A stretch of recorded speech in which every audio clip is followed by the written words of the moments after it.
o'clock. We should start at 2 o'clock, whatever time it is. But we did come to reality that us starting at 11 o'clock, people are just starting their days. People are going to church. People are doing whatever they need to do for themselves. So who are we to say that we want to change? That we're not to change our start time for the viewers or whatever it is. So we came up with it, and also Smoke has some stuff going on in today's in life that I ain't gonna speak about. If he want to speak about it, he could. But we had to switch up some stuff, and we here at 1 o'clock again, bringing y'all mirror conversations. So today's topic is perception versus reality. Perception, how people see things, and the current reality of what things are. We got a lot to talk about, and it's a lot that we gonna base it on. I had to give Smoke a couple of examples of why I chose this topic, because I'm gonna let it all hang out today. Today, everybody's gonna pretty much see or hear the things that my perception of me, perception of Smoke, perception of everybody versus the current reality that we do live. So Smoke, how you feel about that? I'm sorry for not even introducing you, my guy, man. I'm sorry, Nah, yeah. man, This is all that good. boy, man. I'm sorry about that. This is Lanier Gasoline. You know, we appreciate everybody for stopping by. And me and my family been kind of, going through it. It's a lot of different things going on. I had lost one of my little cousins this week. And so just stuff like that. Anytime stuff like that happen where you see a family member like lose their son, you know what I'm saying? It kind of just set a lot of things in perspective for you. So I've been kind of like, dwelling on that. And so Lamont came with this topic, and it really is like a good topic, perception, versus the reality, and also this week I had a oh, go ahead. You had something you wanted to say? Nah, I'm waiting on Okay. you. Also, this week I had an issue where and I don't even really like talk about this a lot, but it kind of just fit, and it's true. I had an issue where one of my um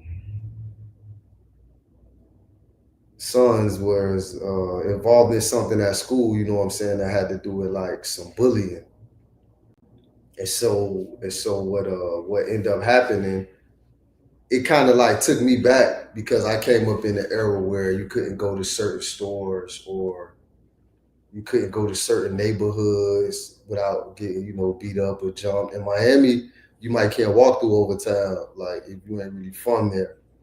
It was really like only like some strong survive type stuff. So when people see somebody like me, and like, the person that I became, I'm really like a no nonsense type of guy now. You ain't finna do no anything to me. You ain't finna I ain't finna allow myself to be abused or mishandled in no type of way. So the perception is like, oh man, this guy think he tough. Nah, it's not. It's not really that. Honestly, it's just, I ain't gonna lie, I'm tough. And I'm that way like for a reason. You know what I'm saying? Like, you don't know what it's like to not be able to like bring your bike outside. Niggas will try to take it. You can't have your football. They'll try to take your football. You know what I'm saying? So the perception might be, this guy think he tough or he acts tough. Bro, I am tough. I got beat up as a child. Like, I learned how to fight from getting beat up. So, you know what I'm saying? It's not like how it is today, and I even had to break that down like to my son, just like, don't think your life right now is the end. Things might be looking bad. Like, I remember that. You know what I'm saying? And I was like my mom only son. Like, I couldn't go get none of, like, no brother. I couldn't go and get nothing. A bat or something. But other than that, man, you gotta thug it out. Yeah. But then when those days over and you like find yourself and you see like where you at, I ain't gonna lie, I ain't been hit or beat on in years, man. I can't even imagine. And why you say you ain't been hit on and beat on in years? Why you say that? Because I really got beat up Like I really got jumped. I really was taking punches while holding on to my bike because I just rather get beat up than to lose my bike. You know what I'm saying? I'd rather get beat up than to let you take this football or this basketball. And so, you know, eventually like that stopped happening. And I just realized I never said that out loud. I never told people when me and my mom stayed in New Jersey. Like some of my cousins didn't know. You know what I'm saying? They had projects and the store was like in the middle of the projects. And sorry, YouTube, I didn't know this guy was showing my legs, man. Man, my fault, man. It ain't my shorts don't even match. It don't even matter, man. My bad, my guy. That's live right there? All is live. Well, why is it showing like that there? I don't know.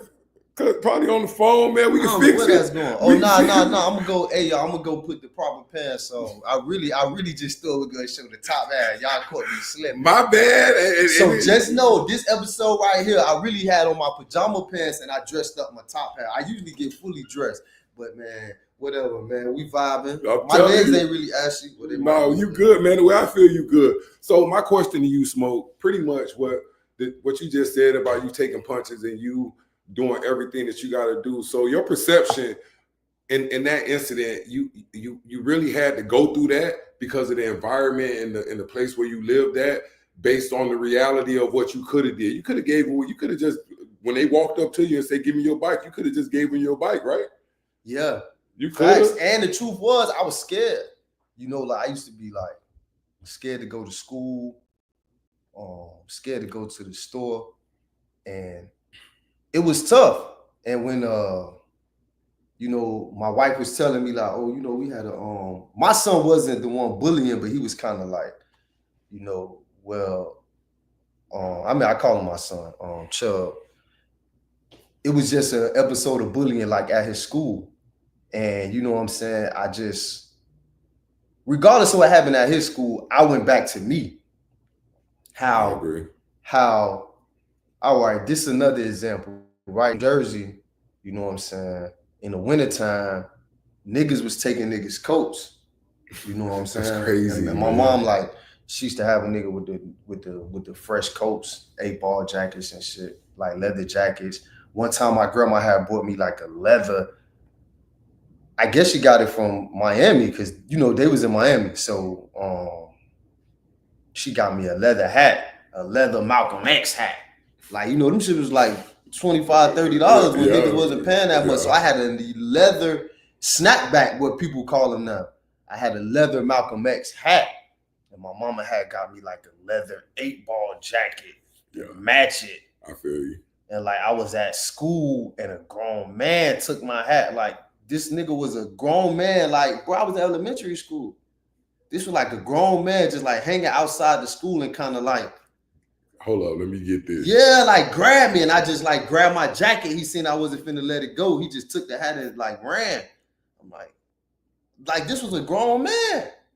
You know what I'm saying? I had ended up like, you know, telling my mom, but I ain't had like no big brothers and all that at the time. Yeah, Smoke. So, since I've known you, you've been by yourself, man. Right.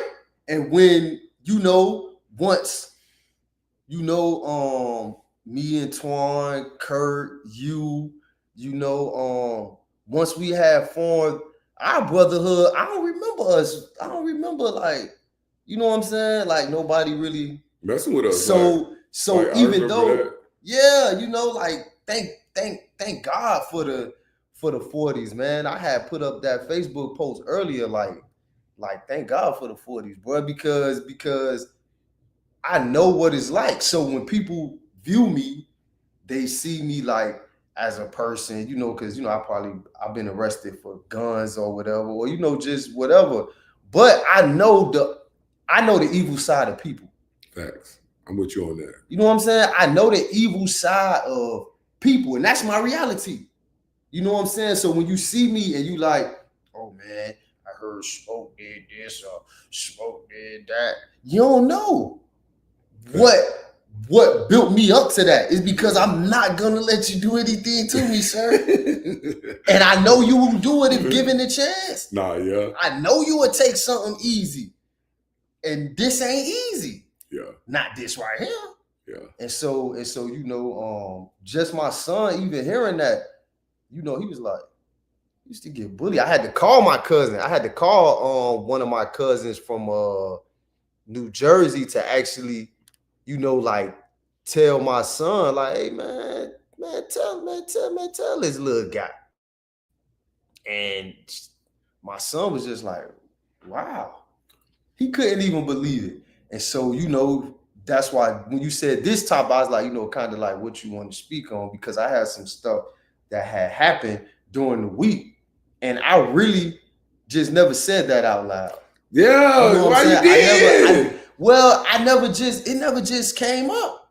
It never really came up because, people see you like moving in a group or a crowd, or people might even see gang banging people and be like, oh man, them niggas troublemakers. But you don't know what they done been through or what they done came. A lot of them be from broken homes. No dad, no father. So I'm gonna give you an example of what you just said. Like, I spoke to you yesterday, right? You already know I got a lot going on everywhere. Mm-hmm. I got a lot going on. So when you told me, you was like, yeah, man, this happened on Monday. On Monday, you know what I'm saying? That goes back to our topic. My perception of what you was doing, like you being smoked, you doing everything you gotta do. You are grinding, you got a topic, you got all of that. You know what I'm saying? So when I told you, I text you and told you, hey, let's talk about this. And you told me, you were like, yeah, this happened on Monday. I was like, oh man, that goes back to my perception, thinking that you good, all of that. And you going through some real stuff in life right now. You know what I'm saying? So as soon as you identified and you told me about that, that was my current reality. That was the reality that I needed to think about right then. And then when you told me what went on, guess what? My reality hit even more. It brought me to a situation about the topic. Pretty much of give me a time about in my life that my perception of what was going on wasn't the reality what I was facing. So for the last couple years, I've been on this anger little kick. You know what I'm saying? Everything was bothering me. Everything was getting to me. Everything was just irritating me about what I got going on in life when it came to my finances, my marriage, my job, whatever it was. My perception of myself was so wrong based on the reality that I was facing. So a lot of the times I wanted to give up because of the perception that I had of things that was going on. But in all reality, what was really going on was really shaping out my life and making things better, because I'd have been through a lot living in Miami, growing up in Miami, seeing the things that I've seen, still graduated high school, went off to college. And at this point to say, yeah, I think I live a successful life, but that's still the perception. Nobody really sees Lamont when he behind closed doors, or he in silent by himself, or trying to figure it out. Nobody sees that. Everybody always see somewhat of the smile. Others, they see the frown. But guess what? I told myself this morning, today will be the last day. Any negativity or anything that's coming out of me, because my own perception of myself has to be changed so I can get to the reality that I do want to live. And only way that's going to happen is going to be the change of my own perception to get to my reality. Right? No, I feel that. So I feel that, and a lot of times too, and this just really like a tough, well, I don't want to say a tough subject for me, but this like a personal subject. So that's why I asked Lamont like which direction we was gonna go in, because you could go in so many different ways. Like you have young kids, and I'm referring to young kids because I look at the youth, man, and I be worried about them. I do too. I'm extremely like worried about the youth, because I came up in an era where you really, how can I say it? You really had to be comfortable. You had to know yourself, because you really couldn't step out there doing stuff that you wasn't capable of achieving, because the streets was dangerous like that. Yeah. You know what I'm saying? We seen a lot of people die. And so what I say is when I say to youth that, you know, I fear for them, like, you know, I'm very afraid for them because a lot of them be engaging in stuff that they shouldn't, and they don't know the reality or the consequences behind it, man. You know what I'm saying? Like murders, robberies, and then when they get to jail, like, all right, perfect story, right? I was locked up with a dude, and I don't know if I should name him. I mean, he still fought me. You ain't gotta talk about I fought with him. He ended up being a solid individual, man, and I'm glad that he was able to get through that. But these dudes used to rob every day, like young kids. They was juvenile when they quit their cases. They wake up in the morning, they go rob, probably go home, go rob some more, like robbing was they job. Stores. Yeah, like robbing was their 9 to 5. And when they got caught, he's like, man, it's my first offense. What do you think they're gonna give me? A 364? I was like, how many robberies you got? He had like 5 robberies, 5 different cases. It's crazy. Where they caught him like robbing somebody. Some of his co-defendants was co-defendants on his case, plus 4 other cases. It was like, I don't know. It was so many people connected within the ring that it probably was like 20, 30 robberies, grocery stores, like the Metro PCSs, That's Family crazy. Dollar. You talk about in Miami, right? Yeah. They was knocking shit off. And when you think about it, he ain't even know. He could have easily got like a dub or a 30 piece. Easy. But what ended up happening was them boys had so many cases. The prosecution can really break all the cases down. Because every time they tried to break one case down, another robbery somewhere else popped up. And that this guy was involved with, but he was with a different group of guys. Connected with, and exactly. Then you look at this guy case, you got him for 4 robberies with these group of people, but now he got a 5th one with a whole another group of guys. I'm telling you, a whole so bunch the of paperwork stacked like this. Yeah. The prosecution, like, and they juvenile, so they ended up giving him a juvenile plea. I think he did like 5 behind that shit, 5 and like some probation. But it's just that he really thought, I'm young, it's my first offense, I'm good. Okay, was like, man, we could give you 20 years for this. And what that did, man, it just like really woke him up. I hope it woke up with the co-defendants too. I know a couple of them, they got out and they was like straight, but they didn't know that was gonna come with that. With the carry. But yeah. let me ask you a question. Smoke, growing up in the hood, perspective versus reality, the outside world perspective of the hood, dangerous, uneducated, hopelessness, versus the reality of the brotherhood, the survival, and the hidden potential that was in it. Like tell me what you think about that. I mean, first of all, like neighborhoods, ghettos, and stuff. For one, they get a bad rep because is it even a thing? What's a thing? What? It's just like, is it even a thing? Is the ghetto even a thing? Yeah. Is the hood even a thing? Like who decides what's a ghetto? Society, right? Society, right? So we were seeing, but it's like you put these hoods in this certain area. You know what I'm saying? Yeah. You put the liquor store across the street. Yeah. You put the check cash in place. So it's like, I'm broke. This man charged me $300 to cash my check. I know he got the money in the back. I mean, that's how the robberies initially started.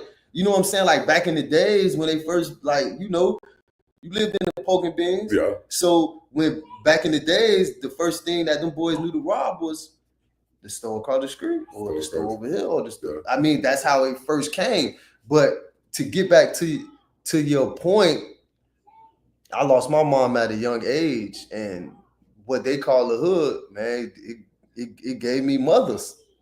Thanks. I don't know like where else I could have got that. You know what I'm saying? Like for, you know, like we walked in the house, we called Miss Lucy Mom, you know what I'm saying? Facts. Miss Marilyn, Miss Deborah, and they all still here. Yeah. You know what I'm saying? Yeah. I haven't had a friend like lose a mom in a long time. You know what I'm saying? I done had mothers lose their kids before. Yeah. You know, they even passed. So the perception of the hood, and you know what I'm saying? We also was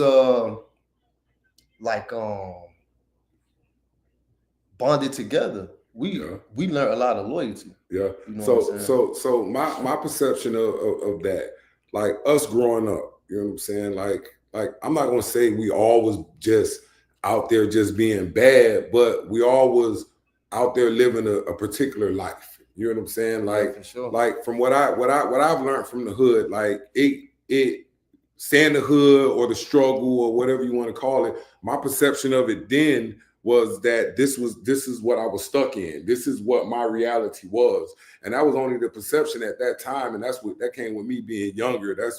That came with me not understanding what really I was supposed to be doing. Facts. So once I did get the reality of what was going on, I knew I wanted more. I knew I wanted to build something. Maybe it took me 10, 12 years, 14 years, or whatever amount of time it was to get my reality. But my perception of myself for a long time, I thought that what my life was, and I knew it wasn't. And even what I'm going through right now, the perception of what I'm going through is really something to make me stronger, to make me better, and make me greater than I am, make me show the best version of myself. So I'm going to give you an example of what you were saying, like, you know, my little hustle. I pick up people, take them, drop them off, or whatever. Right. So I ran into a little young dude, you know what I'm saying? He came out bobbing, had a little black in his mouth. He hit it, he put it out or whatever, jumped in the car. He jumped over the rail for one. That's how I started my conversation with him.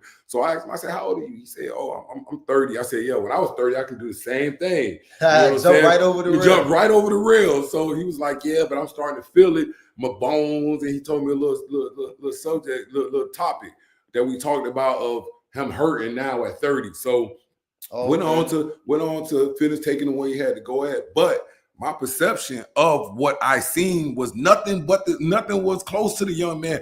Young man, very strong, hustler, out here getting it, you know what I'm saying? Had a plan, had a lot to do with the way he was raised. And he was telling me that, hey man, I'm gonna do whatever I gotta do to keep my life going. Like he was telling me, oh yeah, he hustles, he edits, he does a whole bunch of things on social media. And he was like, I bounce from job to job to make sure I get this money to pay what I need to pay. So I told him, I say, the perception that I had of you is nowhere as close to the reality of how you was talking to me. Smart young man, got his head on right, just need a little bit of guidance. So I told him, hey man, look, me and my homeboy, we got a podcast today over perception over reality. Guess what? My perception of you was totally wrong on what I did see. So with me at this point in my life, I see things a little different. Like, don't get me wrong, I'm not the best person or the perfect person, but my perception of things is beginning to change because like I can see a person and have no judgment on the person, none whatsoever. So let people show you who they are. Let you know that, hey, I'm really this type of person, and you take that reality instead of making perceptions on people. Let me comment on that real quick, if you don't mind. No, you good. Go ahead. When you actually said, damn, I forgot what I was about to say. Come on, man. You can't be forgetting, man. Come on, man. Nah, man. Damn, I had a good point. Go ahead, man. Nah, really, I'm just pretty much spitting it out there like a lot of perception. Like right now today, I never wanted. I got it. When you said I'm not the best person, you know what I'm saying? Let's go for it. When you say I'm not the best person, I think that we all strive to be the best people. You know what I'm saying? And it's like when people see like, oh, you not the best. It's like, all right. I meet a lot of people who younger than me or whatever, and you know, I tell them about my life. And it's like, let's say I'm a cheater. Like I cheated and my wife left me. Does that mean I ain't qualified to tell you, hey, listen, if you want your marriage to work, start it out this way? I mean, the most imperfect people is the ones who can't tell you. You know what I'm saying? Who can't tell you based off experience. Yeah. How this is gonna turn out. Yeah. They ain't blindly leading you. Like somebody could tell you to meet a woman and sweep her off her feet and do this, and y'all have the perfect relationship. But somebody who done messed up numerous relationships, those probably the best people to get advice from. So I'm gonna take a little bit on that, what you just said. Like I feel you saying that, right? I think those are the people that give the best advice because you've lived it, you went through it, and you did all of that. You're not living in the perspective mode anymore or the perception mode. You're living in the reality because I know you know the consequences of it if this happens. Like I'm going to give you an example, and like I said, I try not to speak about it, and I try to stay away from it. But I'm gonna give you a perfect example. The things that I'm going through in life right now, I'm not going to talk about it too much. I'm going to try to keep it real short, and I'm going to try to keep it real straight to the point. The perception that people have of me, like when people said when you hear the reality, when you hear the reality of it. So it's like I'm gonna give you an example. I told my wife that I love her, all of this, blah blah blah. Let's save our marriage. Let's do all of that. And she turns around and says something as an example of like, no, I see you. You don't love me. You don't do none of this. So guess what? That's her reality. It's no longer a perception. And the reason I can say that's her reality, because based off of everything that I've done with my perception, thinking if I continue with these behaviors, I was going to save my marriage. I was going to keep my marriage. Nah, that's a perception of what I was doing, a perception of the way I was acting versus the reality of, oh, I'm tired of it. I don't want to do this anymore because I'm breaking her peace. I'm breaking the family peace or whatever it is. So that's what I think is a perfect example of perception versus reality. My perception was I continue acting this way, I'm going to save my marriage. I'm going to keep my marriage. Based on the reality, I continue to act that way, and now everything's over with. Right. Everything's over with. So I didn't really want to talk about that. I didn't really want to mention any of that, but that's the perfect example of what perception can be and versus reality that can be. So that's just where I'm at. So Smoke, I'm gonna ask you another one. How does the media portray Black and brown communities versus the way you lived in a Black and brown community? I would say that the media portrays it as if we have control, or I would say as if we chose that. You know what I'm saying? So based on how they have, the communities outlined, they put in certain stuff, certain places, and they really ain't give us a shot. And what we created and the things that we are able to do, through sports. Facts. You can have you got people who from the slums, some of the biggest slums in America, able to go to some of the finest institutions on this earth. On the earth, yeah, because of sports. Through sport. So it gives you something to shoot at. But I ain't gonna lie, the things we learned, if we had a chance to work at Amazon or Google or Tesla, they need us. Look what Donald Trump and them doing now. Yeah. I mean, I ain't really gonna get too political, but this man basically fired everybody who indicted him for him trying to blur the lines. You know what I'm saying? Even though he the president, I know for a fact that this man kind of knew that he was trying to finesse the system. And since it ain't work for him, he basically screamed, fire all the other people who were just doing their job. That's just like me. I know I'm robbing every day, but now the police get me for a burglary.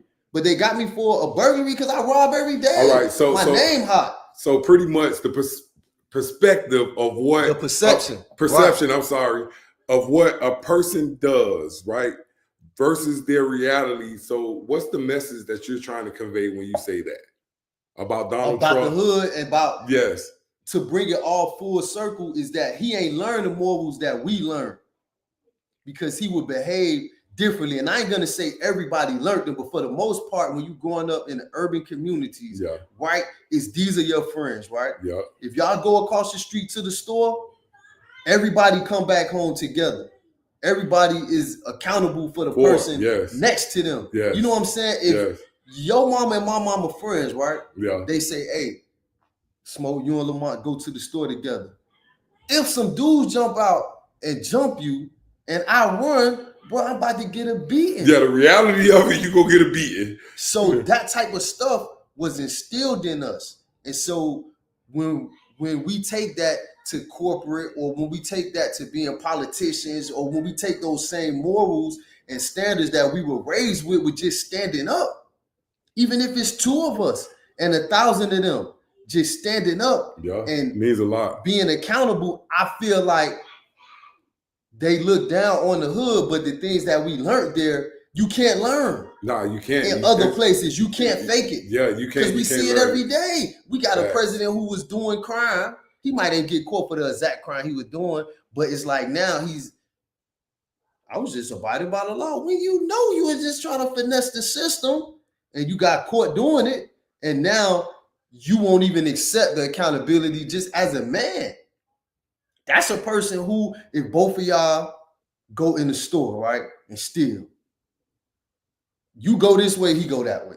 Yeah. He get caught on this end. You make it home. And he say something like, oh, but Lamont was with me. We don't even got Lamont right now. Yeah, facts. But where Lamont stay? He was with you, we gonna run the take back. See, stuff like that, people just learning how to take they lick is not the perception is that is ignorant. Somebody just going in and accepting accountability. Like I was just about to say that. Yes. Yes, they would say it's ignorant. Yes. Like the no snitching thing. And they would say it's ignorance. Yeah. But nah, in a way, the people was trying to teach us how to take accountability the only way they could. Yeah. Either don't do nothing wrong Facts. To get in trouble for, or if you out doing something wrong, don't try to weasel or snake your way out of it. Facts. Take accountability. Facts. If that was a worldwide message or a worldwide thing being taught, we wouldn't have people in Congress who like would snake the other people in Congress. You know what I'm saying? And try to like, oh well, since I was in trouble and you investigated my case, I'm gonna fire you. I'm an investigator. Yeah, I'm doing my job. I'm sorry, your name popped up on my desk. Yes, this is my job. Exactly. You know, I know we kind of went deep, y'all, but that's how the world is. Like people see things and what's actually going on is way different. Like what you can see is not really the totality of the reality that's around you. Every day you step out, you may learn something new. You know what I'm saying? You're going to find something that open your eyes and be like, oh, damn, I didn't even know this was happening. Yeah. And for sure it's happening. You know what I'm saying? Everything. So my big thing, do you think, this is a question off topic that I have in my notes to ask. So do you think the perception of a lot of young Black males today, do you think do you think their perception is just screwed and not aligned with the way they want to move in life or the things that they want to do out of life? Yeah, because for one, a lot of this TV, a lot of this social media it has their mind blurred. Like they might see somebody even on Roblox, on these Grand Theft Auto games, they might have somebody like, oh yeah, I got a Lambo, 470,000. Like they thinking that's nothing. They really thinking that a Lambo 470,000, that's nothing to get. But on the grand scheme of things, to achieve or to get something like that, bro, that's extreme. No, I agree. So that goes to the real question. Okay. When people assume you got lucky, like the successful people that's doing it out here, that's getting it, versus the grind or the things that you had to put in there. Like, let me give you an example. The perception of, oh, he got lucky. But the reality, you really don't know what was behind that to get to the point that he got to. I mean, everybody gets lucky. Every person in the world has experienced luck. The thing is,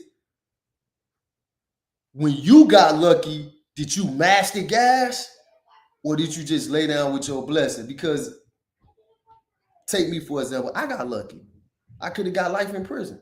Facts. You know what I'm saying? My luck was just being free. And when I got free, I told myself I wasn't gonna sleep properly until I had achieved some of the things that I wanted.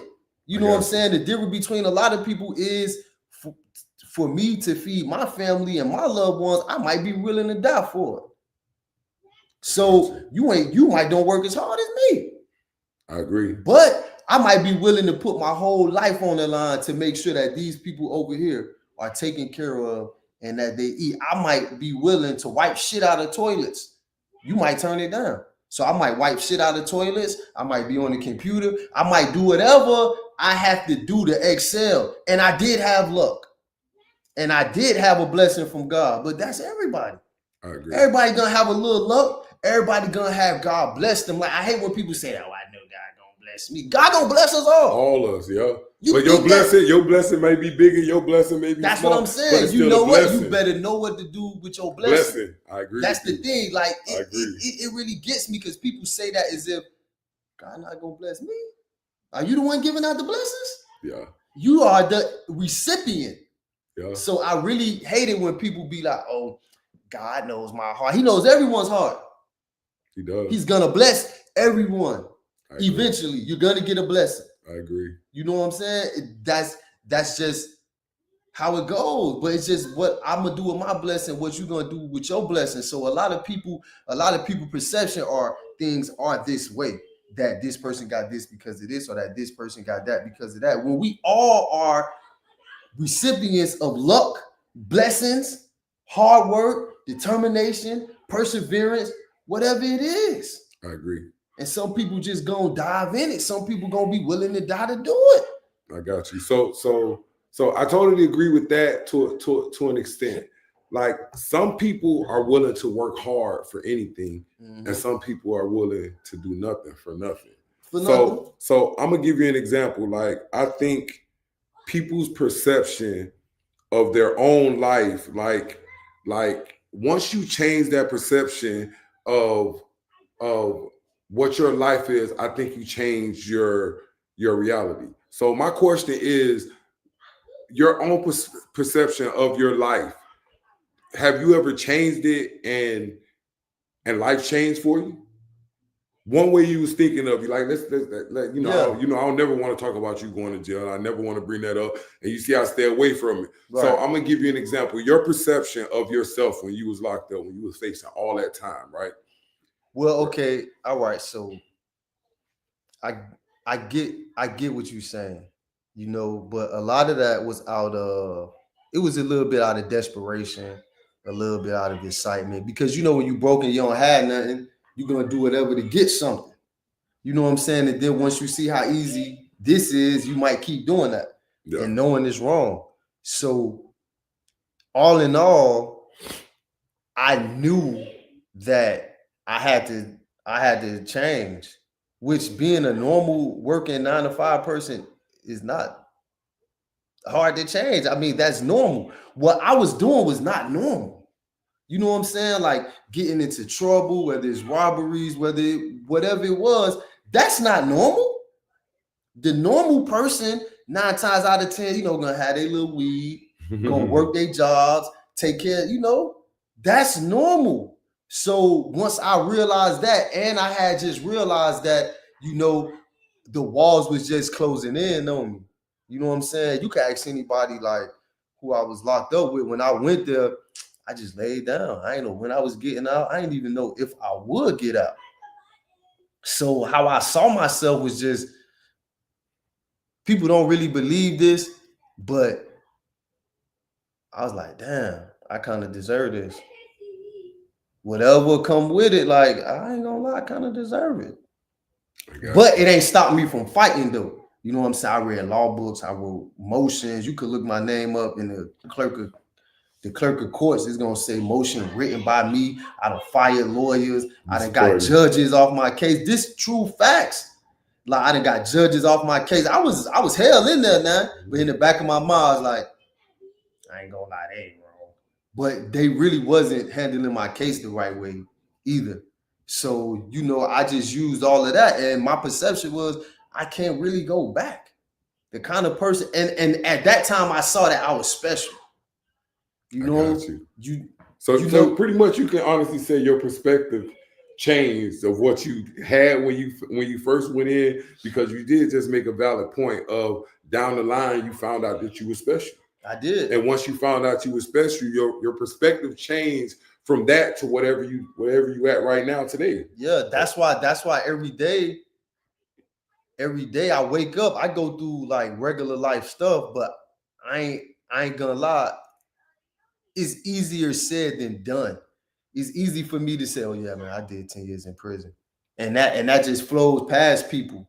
You know what I'm saying? But day by day, year by year, month by month is something that happens. And I remember like during my teenage life, you know, like I always could rap.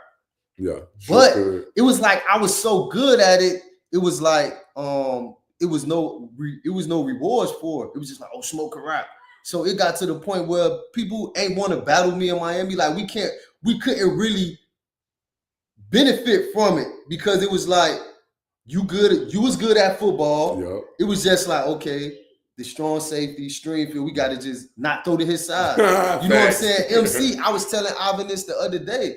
Who would have thought like MC used to come to my house? Yeah, we used to be in the house together, all of us. You know what I'm saying? And when I see MC catch an interception and run it back for a touchdown, I'm like, damn, MC can do that? Like when I seen you out there and you was like, and you done got an interception, I'm like, that's amazing. How did this? And off of raw talent, nobody taught us how to do that. Nobody taught us how to do none of that shit. So y'all was told y'all was special through the sports. Like y'all knew y'all was different. Yeah. You know what I'm saying? When you had a nigga who was fifth string and never got in because he was behind you. Yeah. Or never got in because he was behind MC. Yeah. That's amazing. Yeah. That's an accolade within itself. Fact. You know how many people play football and never scored a touchdown in a real stadium? Not facts. So what I was saying was, for what I did, I was never seen, like no one never pulled me to this. I was like, hey man, you special. But once I got in jail around just so many different type of people, you realize like, man, it's 107 people in here. And I ain't like none of these niggas. The closest I am is about 5 of them. Where we similar. Not even the same, but only similar. It start to make you hold your head up. Nah, big fact. Because you see the type of person you are. So even, I see what you're saying, even my perception of myself changed. And that changed my reality, that I started having bigger goals, but knowing that the work it would take to achieve those goals, not something that I seen on a picture and thought that it would fall out the sky. You know what I'm saying? You had to put in the work. Yeah, so even my perception of myself was, I know I could do this. And not only that, I'm different. I started embracing being different because I used to just follow crowds. I used to just want to be the same. Yeah. You know what I'm saying? But once I got there, I realized I didn't want to be like nobody else. But yourself. Right. I agree. Right. So here goes a big topic that I think really gonna touch both of us. Smoke. Fatherhood versus family. What we thought versus what we've learned or what we've seen. So the question is, that's the perception of fatherhood growing up versus what we truly mean to be a father. Well, first of all, I want to say to all of females and to all of the people watching, I wish that I could say this on a grand scale right now. We need to stop making it all right to not have a father in the life, man. Like a woman would easily say, oh, a son needs his mother. Is that proven? Is that proven which parent will be more efficient in raising which, you know what I'm saying? I agree. I just think that the fathers are the most disposable. And we have to break away from that. We have to break away from telling kids like, oh, he ain't want to go to his daddy, so I ain't make him. That's his dad. Like, it's becoming the norm to not let the father be in the child's life, or for the child to be without the father. They just making that the norm. You know what I'm saying? And for one, I think we should stop that. But my perception, I mean, fatherhood, what surprised me about fatherhood, the reality about fatherhood is that when you live a certain way, you can't push that off on your kids. And for the most part, your kids ain't gonna like you. See, me, for some reason, bro, for some reason, I love my dad. Yeah. Kids these days, they're gonna have a problem. I didn't know that. Like me and my second daughter, we used to be bumping heads all the time. That's one of the older ones, right? Yeah. Yeah, she a senior this year. I didn't know that kids be like, oh man, I ain't talking to my daddy. And would just not talk to you, not call you, not check on you. Yeah. I ain't know that existed. Nah, that's a true fact. So when that became my reality, I was like, Dad, like, this how it is? I could not imagine like being a child and volunteering to not want to deal with my daddy. But that goes to I'm gonna give you an example. Your dad's been in your life, like I told you on many other episodes. Thank y'all for everyone who commented. Pretty much based off of what I seen with you and your dad, I ain't had that. So my perception of a father is totally different. That's on Twitch right there. It's totally different than what your perspective of a dad is. So I'm gonna use something that's been bothering me, and I'm gonna talk about some other stuff. I try to leave my family out of it, but the current reality of what I've been going through over the last whatever amount of time, years or whatever you want to put on it. Like my perception of being a dad was totally wrong because I'm in the space where as long as he can eat, he got food, he got the freshest clothes on, got everything that he pretty much want. Now I'm a great dad. But I'm lacking as a dad. I'm lacking the quality time, the undivided attention, and giving all of that to my boys. And like I feel like me lacking that because of my childhood traumas, of me not having a dad in my life, and missing that part of my life, giving me a perspective of like, hey, as long as you're gonna eat, you're gonna be good, but that's totally wrong. My current reality now is to going forward is to give my sons all of my attention. When they speaking to me, when they talking to me, I'm with them. No phones, no iPad, none of that. So I've been practicing on that, trying to change my perspective of fatherhood, to make myself become a better father, make myself become a better person for those two little guys, because believe it or not, they're watching. They're watching. And it goes back to me this morning of saying and making a commitment to myself of what my perception of myself is really not my current reality of what the way I live or the way I want to live.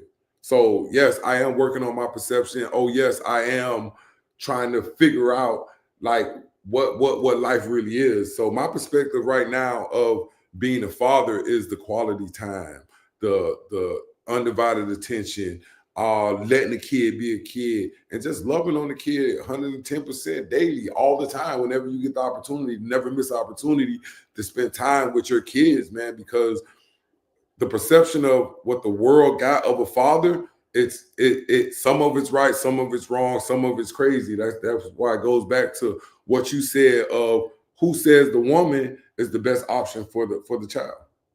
I mean, and not to discredit the mothers.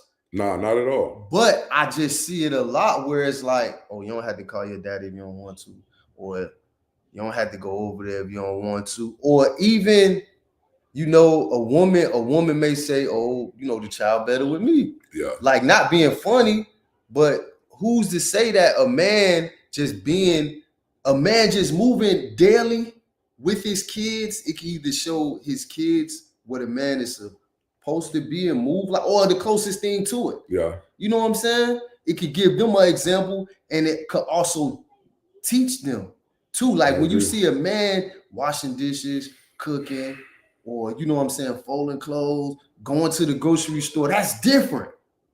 To me, I think that shouldn't be ignored, because of course you see your grandma going to the grocery store, you see your mom, your auntie, your sister, they go to the groceries. When you get something, when you get something that's different within a man, and he able to show either his daughter or his son, I think that you got to put that on display.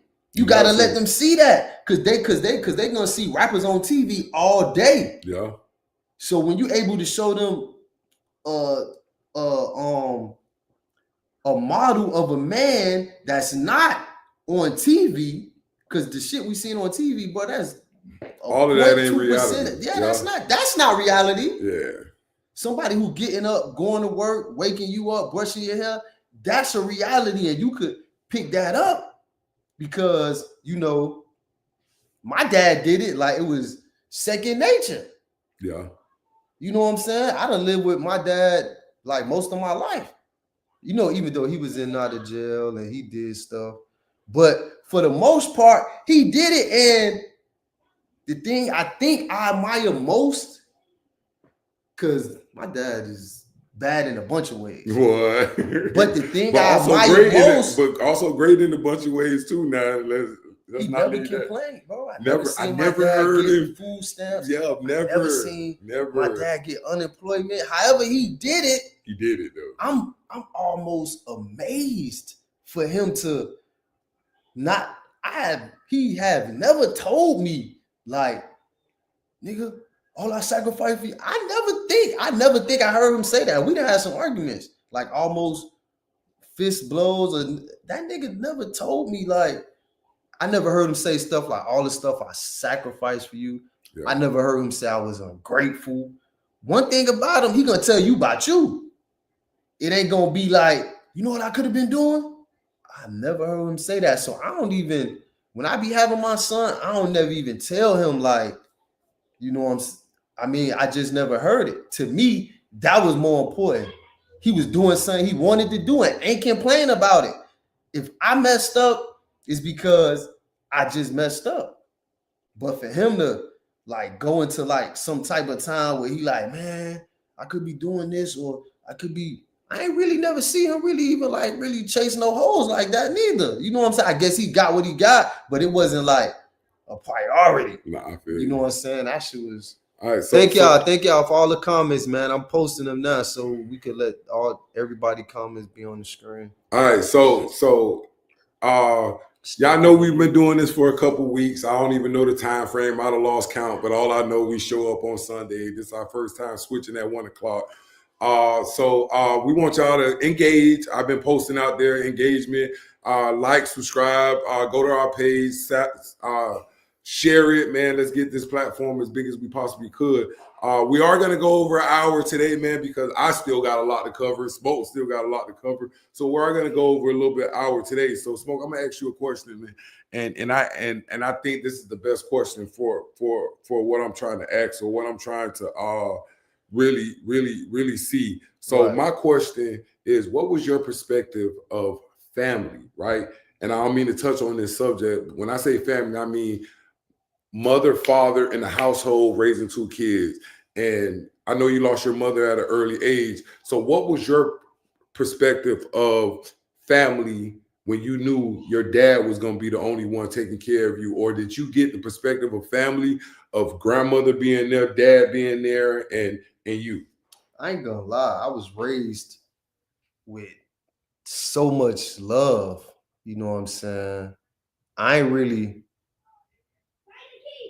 as far as my mother, I ain't know what I was missing until I was grown. I got you. I ain't realized what I was missing until I was grown. Until, you know, when I looked around sometimes and I ain't had nobody. I'm like, damn, you know, when people had their mamas who would just, you know, do stuff for them, put them on the right path. You know what I'm saying? Or just somebody to rely on. I realized that's a lot of people's story. But me, I ain't really know what I was missing until I was like an adult. And I was able to, and I was able to comprehend on like, man, you know, I ain't got no mama, you know what I'm saying? Like, all right, it was times where me and my dad was in jail at the same time. Whoa, for real? Yeah. He had a warrant. He was running from parole and all that stuff. He told me that. So I was in jail at the county, and he had ended up getting picked up, going to the county, having to go back to Georgia for an old case. And then at that time, it let me really know, like, man, I'm really like in here. Yeah. And then, so I was basically grown, but I was raised with so much love. Like I had said, you know, I go to Miss Mallon house, I go to Miss Deborah house. We used to buy Chinese food, go to Miss Lucy house, and so it was. I mean, I had love. It was just trying to like find a way out. So the family dynamic for me was always like people who wasn't family really. I mean, me and my family have gotten closer as adults because we realized, damn, I was doing this and doing that over there. I ain't even, you know, now you ran across all the fake friends and all the phoniness, and I just like, damn, this is like my blood. And you know, we show each other love like that. And so, you know, hopefully we could raise our kids in the same fashion. But my family, basically, my family dynamic was y'all niggas. You know what? You know, that's what I seen like as a family. You know what I'm saying? We would walk from here to there together. We spend our days like that. And so for what I recognized as a family was shit, the family and friends I had made. I agree. So my thing of it, I lived in a single mother household where it was 8 of us at, and my perspective of family was like, and it's the hard truth. Me and my brothers and sisters, we used to fight each other a lot, like just over whatever, maybe the situation we were in, and maybe the lifestyle we were living, and we did all of that. But I'm gonna say this though, we loved each other. We loved each other. Like me and my brothers can have, any one of my brothers can have a fight right now. Guess what? We go out in the street, somebody bothering with us. Guess what? Now we're gonna jump on you. So my perspective of family, even though we argued a lot when it came to brothers and sisters, I know we still loved each other. So my perspective today of family is just showing mad love, man, and that genuine, true love of loving a person because they're a family member. I understand that every family member you can't talk to every day. Every family member you can't kick it with every day. You got to love from a distance, and I understand that. So my perspective of family is pretty much showing love.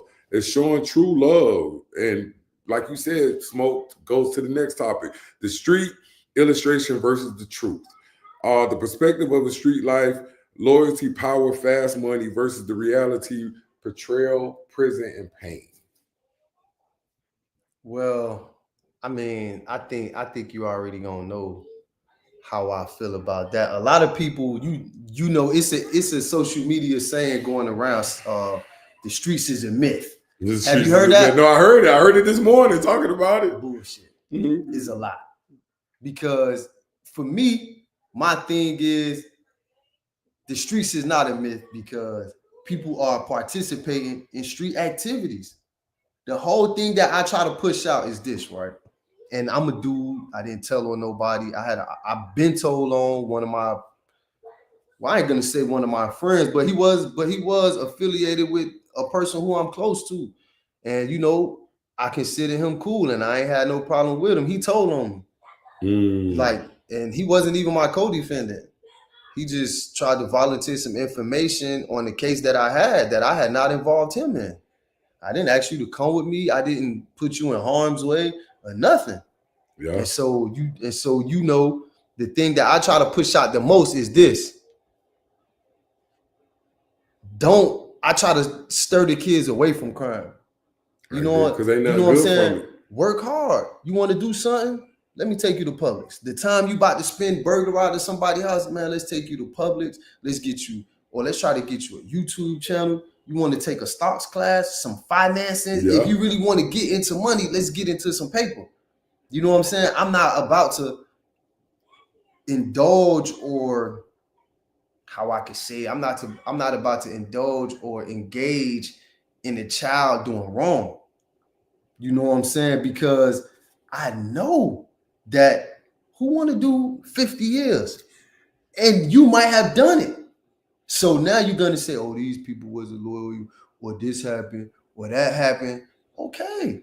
Well, you know, you should have joined a fraternity. Yeah. Went to college. Yeah. You know what I'm saying? Yeah. went to the military, Yeah.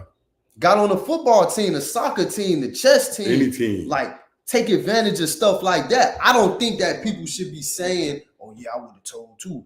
I hear that a lot instead of saying, I wouldn't have did the crime. You know what I'm saying? If you got 100 bricks and you like, hey, Smoke, yeah, boy, I got 100 bricks, man. If I give you 20, you think you can move them? No, I don't, actually. I think that we should not move them. I agree. You know what I'm saying? It's a lot of time come with that. We probably could get life if this don't go right. You're right. You're right. So your perception of just trying to chase the dollar and facing the current reality of like your life can be over. The perception is this. This is the thing, right? They have a glamorized perception, but they also have the glamorized reality where people getting 1,000 years. Yeah. Where people sitting in that bitch 4, 5, 6 years and having bad trials. Look at Young Thug. He one of the biggest, you know what I'm saying? Like, you know, everybody have good stuff to say. He's a gangster. Yeah. But at the same time, people they watched him say, I'm ready to go home. Yeah. You know, he was solid, but he was definitely ready to go home. Yeah, I agree. So they are both realities. The betrayal, the heartbreak, the stuff you lose while participating within the streets. I agree. You know what I'm saying? The people who go to prison because of you, maybe. You know what I'm saying? People who die because of things you've done. Yeah. That's a reality too. It is. That's the factual reality. Yeah. So Smoke, you know me. I wasn't a bad kid at all, but I did stand my ground growing up. So I can ask you this, and you can give me your honest opinion. How do you think young men really get caught in this generation, get caught up in the illusion of what the streets is really about? I mean, because they see things that they can't achieve. I mean, they see things that they don't have. And so I think that blinds them, because you see this dude in a Benz, or you see these dudes in a Hellcat Charger. Yeah. You don't know, this might be a hot car. Hot car, exactly. This might be a car that's in his mama's name. Yep. That might get repoed in the next couple months. He's just living for right now. But you don't see that part. That's not even the part that people say. Like back in the days, I think it may be easier now. I don't know, because I don't really even talk to people about this. But I'm going to just give you an example that most people in the streets don't talk about. Even when they see the young kids and watching YouTube and stuff like that. All right, look, you sell dope. You ain't got no job. You got $300,000 in your house. Even if you want to buy a car, it'd be kind of hard to maneuver with that much paper getting cars. Yeah. I know dudes who put cars in women's name and the women ride off. You know what I'm saying? And whatever after the car paid for, or whatever the case is, you know what I'm saying? You can only have so many cars and tags in your name. It used to be like that back in the day. God, too. Still like that today. And so they ain't telling the young kids that. The young kids got no idea what type of procedure you got to go through to purchase these homes or live in these condos, or the stuff they seeing on TV. Nah, man. I agree. So I asked Grind Hard on the Facebook page. He a 90 baby. You know what I'm saying? Like he's I think he's one of the last generations to really. The 90 babies was the last generation of seeing what the streets was really about, because after the 90s, the streets, it changed drastically. Streets became computerized. Yeah, it changed drastically. So I asked him, what does he think about the streets? And in his comments, he said, I think the streets is a place where you learn it's good and bad. It's a choice to stay in it or get out. But hard lessons are learned, but it builds character. That's a great way to put it, because like the streets has taught me a little bit of character. Now, don't get me wrong. I left out some things while building that character that made me fall short on some things, but you couldn't have said that no better. Like the streets really makes you build character and really who you are and how you want to live your life and what else you want to add in and what else you want to take out. But that was a good answer of what I said. And he also said, I really had the best of both worlds for real, but I choose to work hard for mine. I agree with you, man. Like I'd rather go get my check every week, every 2 weeks, or whenever I'm paid, and manage my money that way instead of getting the fast life, knowing that I'm gonna blow this money because I know it's coming right back again. But hey, great answer. I appreciate that. And that goes back to the next question, Smoke. Let me get it. Advice for the young generation on seeing the reality before it's too late. Man, all I can say is, man, get more spiritual, read more, pay attention to what's going on, man. Pay attention to what's going on, because it's not only the young people. It's like a lot of people lost. Everybody. I work around homeless people every day, dog, and it's heartbreaking. It's heartbreaking the way the system's set up. It's heartbreaking how people burn bridges with like their family and stuff. I can't stress that enough, man. This sound cliche, but just try to treat people right. We all have issues. We all going through it. My advice is just, man, produce a love, pray, try to get your strength, and you know what I'm saying. Just try to learn every day. Try to learn something. Try to see what's going on in the now. Because like what they doing in DC with the White House, with the politics, is something that people don't even know. Tomorrow, food stamps could stop. Not saying they're gonna let it, but the position that they playing, it might ain't happen this presidential term, might don't happen next presidential term. Yeah. But what if it happened 3 or 4 presidential terms right now? Because you see they shooting this way, they trying to shoot at this, they trying to get this done. All right, it might be blocked right now. Yeah. But every time they chipping away at it a little bit. Yeah. Chipping away at it a little. You know what I'm saying? No, soon we're gonna have to have our paper in the closet. Yeah. Like one of my homeboys, he got a life sentence in Georgia, in Albany. You know what I'm saying? And he told me, he's like, "Man, that's crazy, bro. I be reading about banking." He was like, "Man, they ain't giving us nothing but a number on the receipt. You go to the ATM, it's just all numbers." You know what I'm saying? Can you go in the back and look at your money? Yeah, I'm a counselor. Could you show it to me real quick? They can't. And so that's the thing too. Like, this stuff ain't even real. I ain't trying to send nobody down a rabbit hole. But you got to. You got to at least keep yourself aware and abreast. People are not thinking like that. People are not thinking the way you just said it. Sure. People are not thinking that way, man. So it goes back to what next topic. You on point. I appreciate that. So social media and modern day perception versus the reality. I mean, social media just got everything confused because it could sway people the right or the wrong way. You know what I'm saying? Like, you got people getting scammed on that. True. That's how poisonous social media is. Who would have thought that? Well, anytime you dangle money in people's face, you can scam them. Yeah, because they're going to want to try. Yeah. So that's just what it is. Social media is, people on social media so much that they don't know what's going on outside. I agree. So that goes back to how social media creates a false perspective of success, happiness, and relationship. Because, like, I'm gonna give it to you. I know a dude. I ain't gonna say nothing. I know a dude who be having stacks of money on Facebook, stacks of money on Instagram. But guess what? The dude right here asking me, "Can I borrow $100?" You know, the first thing I'm gonna tell him, "They're seeing you with stacks of 20s." You know what I'm saying? Guess what? Prop money. So you're gonna sit and tell me, "Oh, that's what he told you?" Yeah. Oh, wow. Yeah. So you got me looking at him like prop money.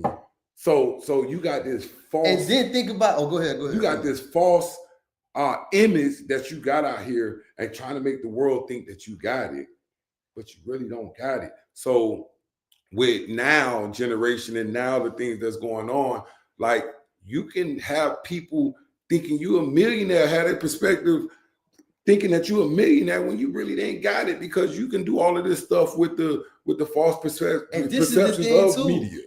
Why would you want somebody to think? What would possess somebody to hold up fake money? Like, why would you want somebody to think you're rich if you're not rich? Oh no, how Because dudes I are. heard this discussion with I had this discussion with some people at my job one time. They was like, "Oh, look at him faking like he got money." I'm like, how would someone fake like they got money? Yeah. And she was like, well, you know how they be. I was like, nah, I don't, because you being a woman, if you attracted to a man just because he got money, hopefully you get some real money out of Of it. him, yeah. Like how Yeah. can he fake like he got money if once you approach him, you see he don't got no money? If that was your only intent, then you free to go.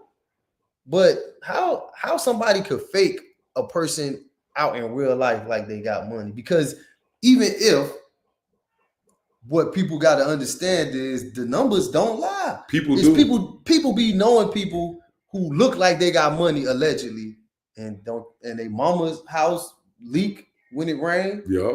You know what I'm saying? Yep. You know that aunties is junkie. So who is he? If he's only taking care of himself, you think he got money? Or to take care of you, or he might be getting free clothes for doing whatever services and exchanges. It's just that it looks good and you want to see. Yeah. But technically, once you meet somebody, they can't fake you. People just need to go outside more. I agree. People not outside enough to know that, oh yeah, that looks good, and just keep going.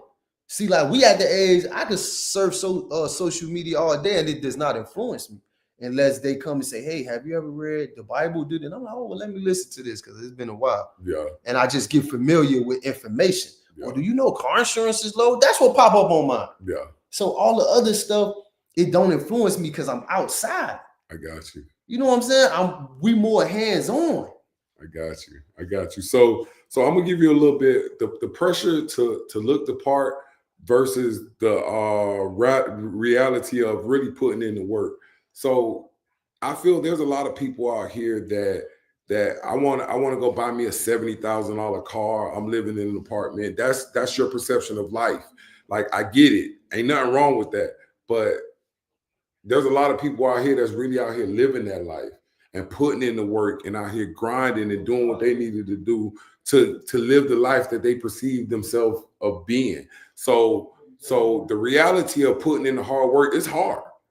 It's hard. Just like we come on here every Sunday and ain't nobody signing no check. You got a check yet, Smoke? No. I ain't got no check yet, but our perception of what we do here is going to become our reality of we want to build this platform and help others, because here I am at my age, I'm still going through what I'm going through, and I'm trying to get a reality of moving forward and living my life into the life that I see on my reality. Right? Yeah. So at the end of all of that, our perception of things is it can be obtained. We can get all of that. We can do that. But at the end of the day, guess what? We got to work hard and do that. We got to work hard and do that and make sure that we're doing what we need to do on a day-to-day basis. And I know it's hard out here, and we really show people our real selves, I think, when we're down and out. When we're down and out and we're upset and we're fighting things, that's the part where we really show and do things at a different point in life. So that goes back to the next step where I want to say some things. The mental health impact when people compare themselves to the realities of someone else highlight reel. Like, back to social media again, you see these little young cats out here, and they Hellcats, they whatever they're in, and they're living their life up. But do you know the current reality of what they had to go through to get to that point in life? So, Smoke, what I was just talking about was the mental health impact when people compare their reality to someone else highlight reel on Instagram and Facebook. Oh yeah, that's true. Like that shit is all a false facade.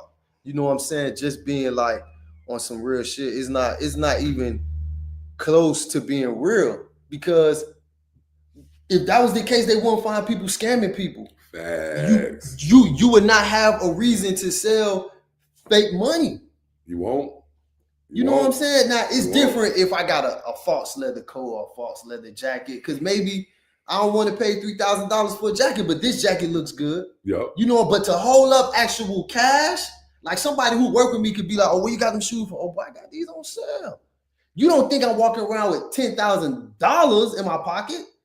You know what I'm saying? So dressing and looking good, people be confusing that. So when someone is holding up money or saying, yeah, I can help you make $40,000, pay me $125, like you like what in your mind makes you think that work? So I look at social media a little differently, even when it comes to the women.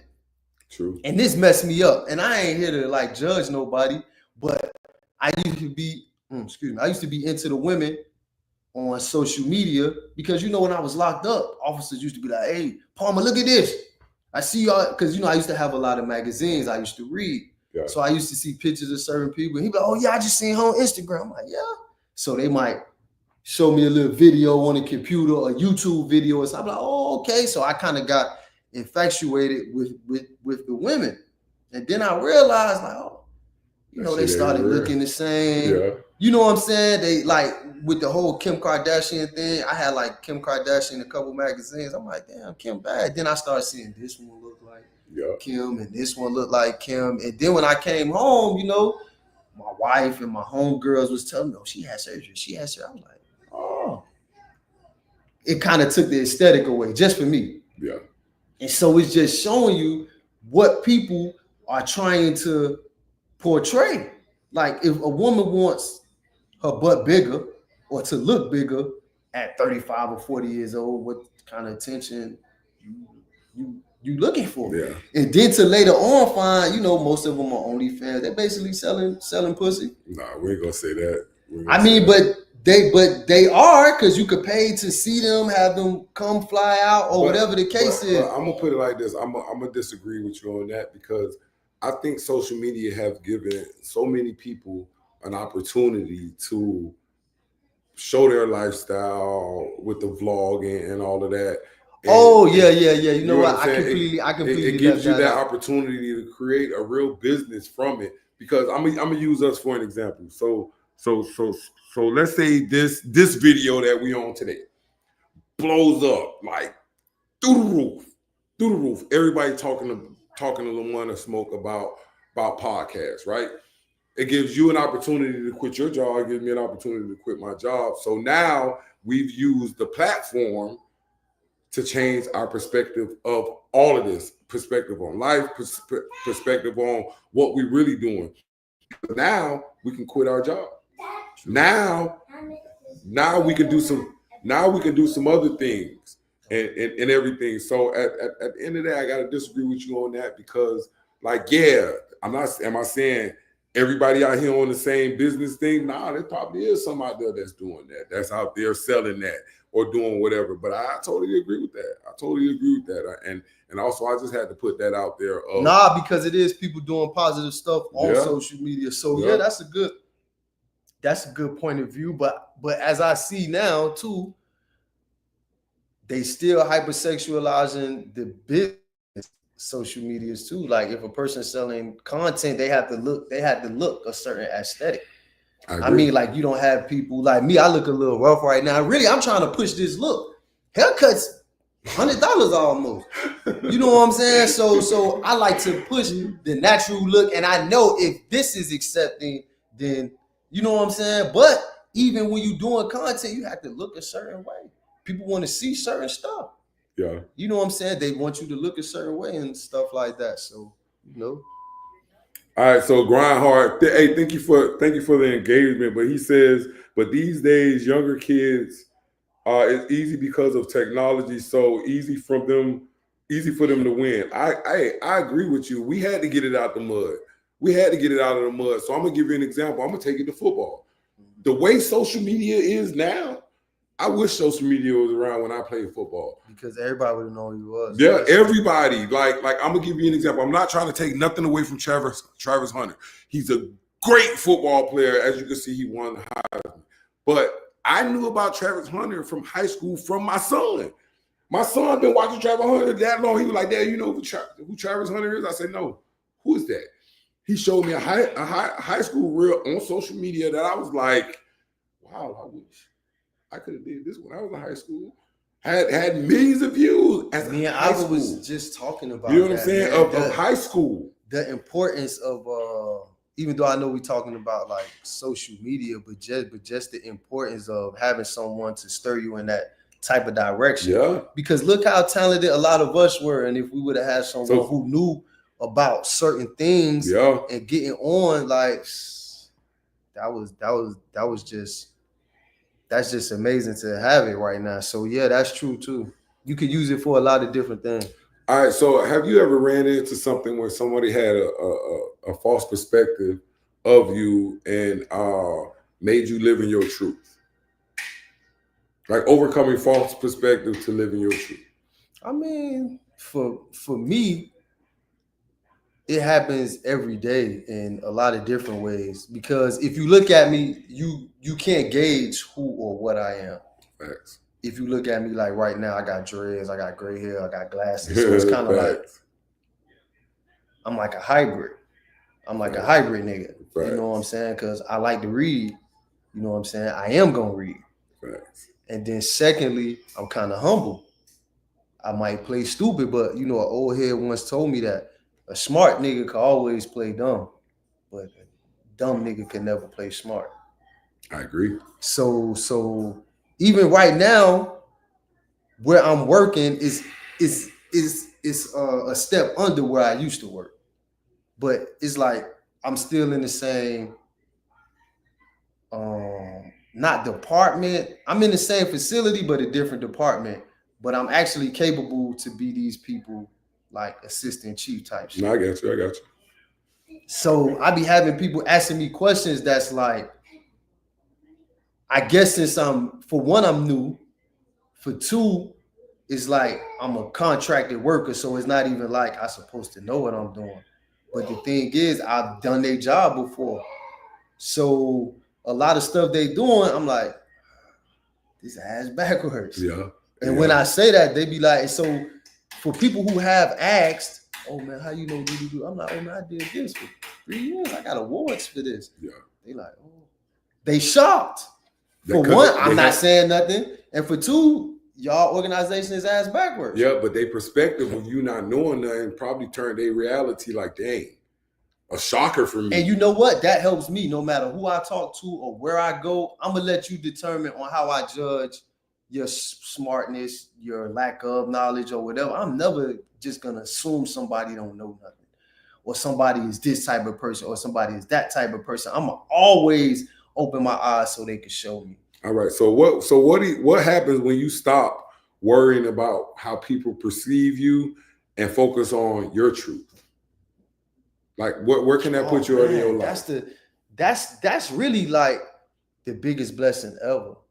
When you don't care what no one thinks, you know what I'm saying? When you don't care what no one thinks and you're basically, and you could go through life just focusing and getting out on your own goals, like making your own money, achieving some of the things you want to achieve on your own without like any trouble, without like anything. You know what I'm saying? I mean, that's awesome because a lot of what people's all right, just like you said, you know, you had a conversation with your wife. You want her to see you a certain type of way. Yeah. And she don't. Exactly. And that can hurt. But do you know how it is when you don't give a fuck how nobody sees you? I mean, it sounds pretty selfish, but to go through life not caring how nobody sees you, but knowing in your heart you're doing the right thing. I ain't saying being a snake and just not caring how nobody sees you, but walking with your head high, being a stand-up guy and not caring how nobody feels or how they see you.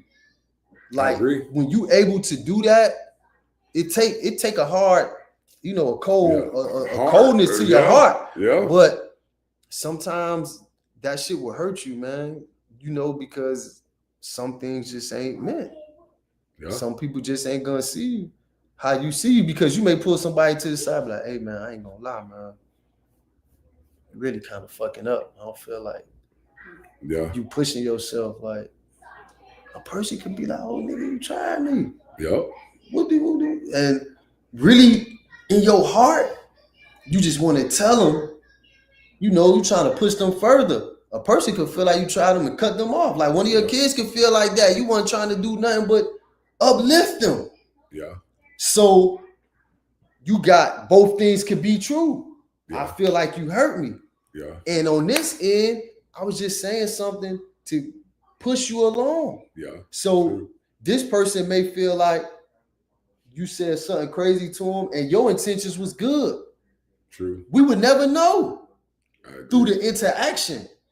This person perception is true. Yep. This person perception is true. Yep. But it ain't mixed. Yeah. You know what I'm saying? It ain't become one reality. One reality, yeah. You know what I'm saying? It's two separate realities. Yeah, because you're going to get pulls from both ends.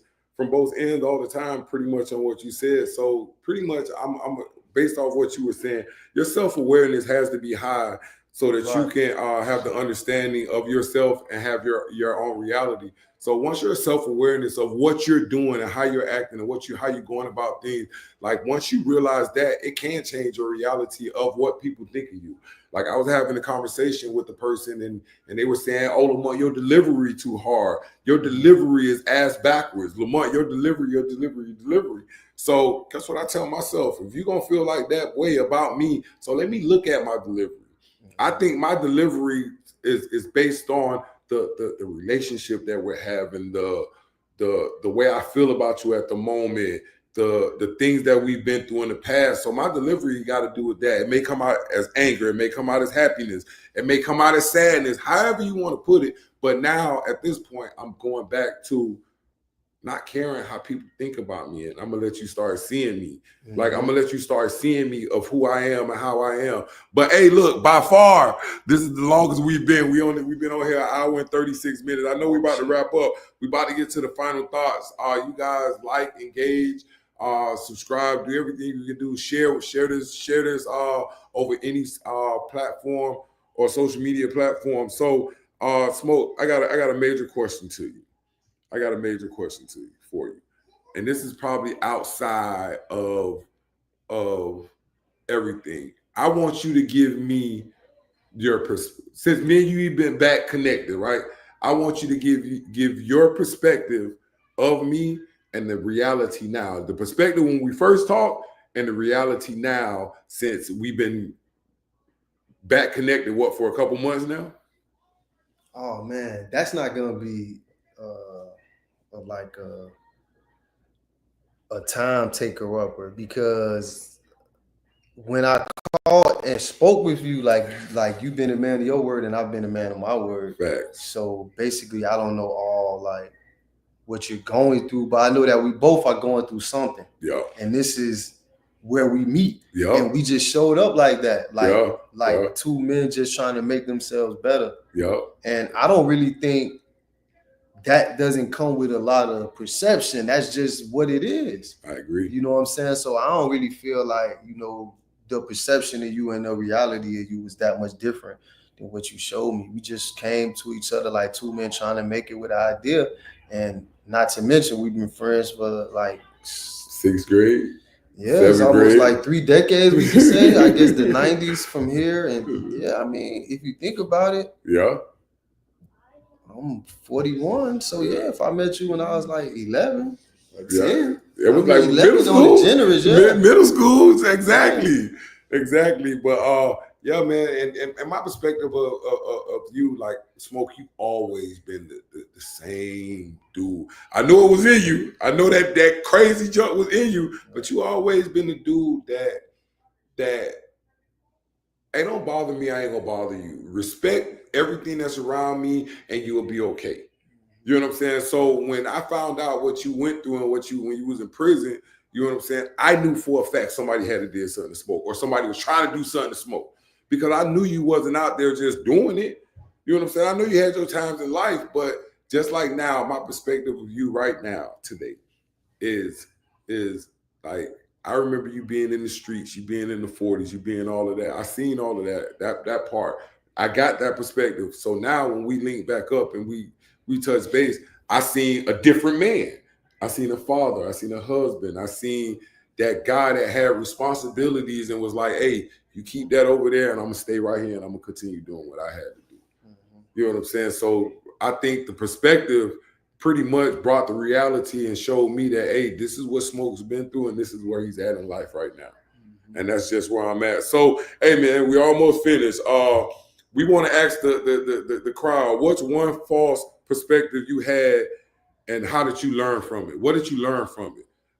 That's one thing y'all could go back and watch it. Y'all can go back and see it. how to shift your perspective to a reality in your own lives.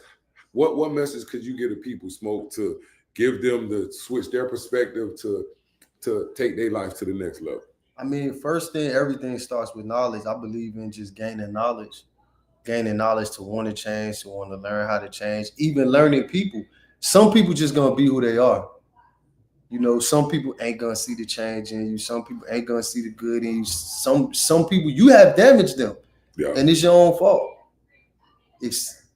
Accept that and progress.